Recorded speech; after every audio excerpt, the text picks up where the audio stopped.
Today, we're diving into one of the most influential and controversial books ever written, The Prince by Nicolo Machiavelli.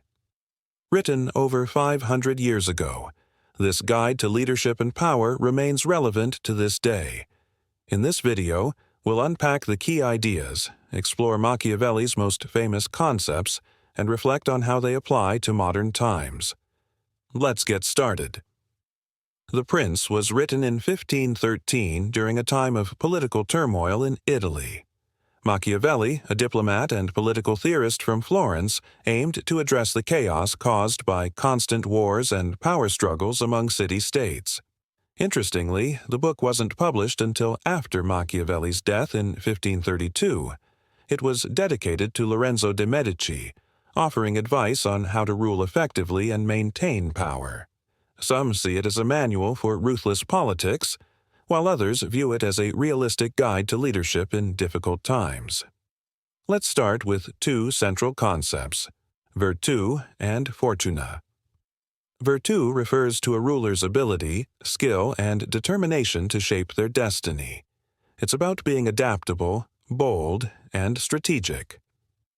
On the other hand, fortuna represents luck or fate, the unpredictable forces beyond our control. Machiavelli argues that while fortune plays a role, a capable leader can use their skills to influence outcomes. Think of it as navigating a river. You can't stop the flow, but you can build dams and redirect it to your advantage. Machiavelli is often criticized for his apparent disregard for morality. He believed that leaders must prioritize the stability and success of their state, even if it means using deception, manipulation, or violence. For example, he praised Cesare Borgia, a cunning ruler who used brutal tactics to consolidate power. Machiavelli's perspective wasn't that immorality is good, but that effective rulers can't always afford to be virtuous. Machiavelli categorizes states into hereditary and new principalities. Hereditary principalities are easier to govern because people are accustomed to the ruling family. New principalities are more challenging as they require the ruler to establish legitimacy and often deal with resistance from the people. He advises rulers to adapt their policies based on the specific nature of their territory. Flexibility is key. Machiavelli's take on leadership is refreshingly straightforward.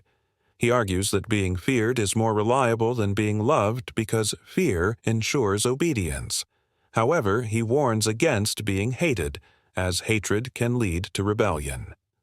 A skilled ruler strikes a balance. They instill fear without crossing into cruelty. Machiavelli believed that a ruler's power ultimately rests on a strong military. He strongly criticizes the use of mercenaries and auxiliaries, describing them as unreliable and dangerous. Instead, he advocates for self-reliance and building armies composed of one's own subjects. A capable and loyal military is essential for both defense and maintaining authority. Now, how does all this apply today?